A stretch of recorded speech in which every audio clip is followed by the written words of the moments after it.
Hey everyone, welcome back to my channel. I am Timmy Treacle, also known as Horror Fan for Life. And my final movie review for you guys today is called The Island. Now, this movie was released on July 22nd, 2005. It is a sci-fi action thriller film that has a 6.8 out of 10 on IMDb, a 40% on Rotten Tomatoes, and 84% on Google. Now, the movie had a $126 million budget and made $162.9 million at the box office. It is directed by the great Michael Bay and written by Roberto Orci and Alex Kurtzman, and Caspian Owen.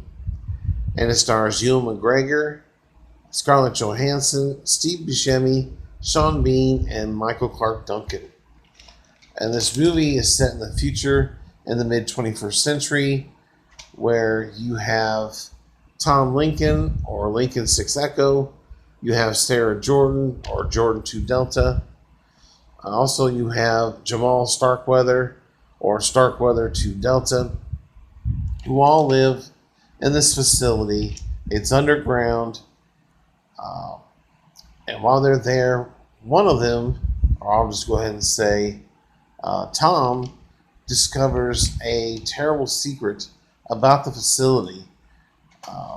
This movie, of course, there is a lottery in this movie where if your name is picked, you get to go to this island where it is the last place that is not contaminated, and you can go there to live out the rest of your life.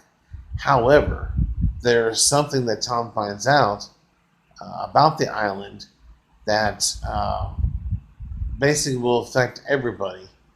So when his friend, played by Scarlett Johansson, Sarah Jordan, is selected to go to the island, Tom gets to her first and they escape. And while they're out and about, they meet another person who they're familiar with at work, Mac, played by Steve Buscemi, and he pretty much lets them know what the situation is. And when you find out the situation, it is messed up. But in a nutshell, it's the rich being the privileged and others just, getting screwed over. The poor being screwed over, pretty much. Dr. Merrick, played by Sean Bean, is the head of this facility and does a lot of things for these people.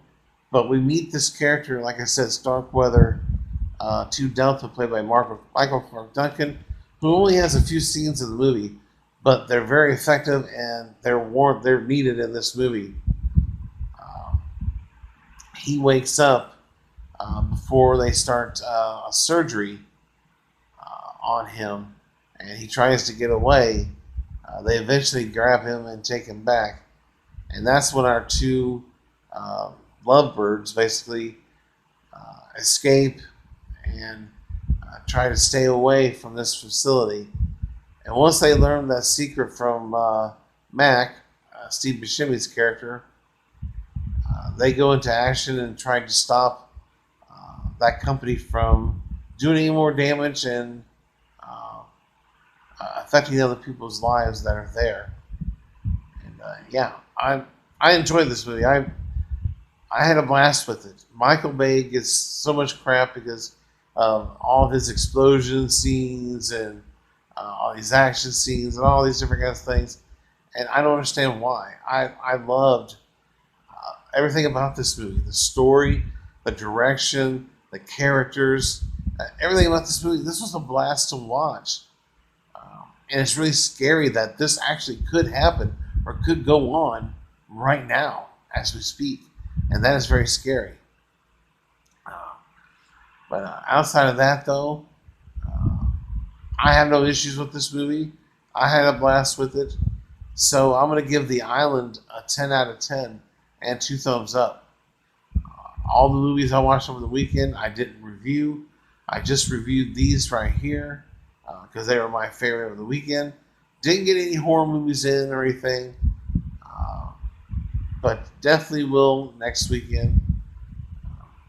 But outside of that, though, I will give The Island a 10 out of 10 and 2 thumbs up. So, in the comment section below, give me your thoughts and opinions on this movie. Do you think it's one of Michael Bay's best, worst, mediocre? Let me know, and let's have a great discussion about this. I know there's some people out there that don't like Michael Bay, especially if they're hating on the Transformers movies, which is fine. You're all entitled to your opinion. Although, in my opinion, I think you're wrong. But other than that, I thank you guys for watching. Stay tuned for many more movie reviews, TV show reviews, trailer reviews, top 10s, and rankings. I thank you guys for watching, and check you later.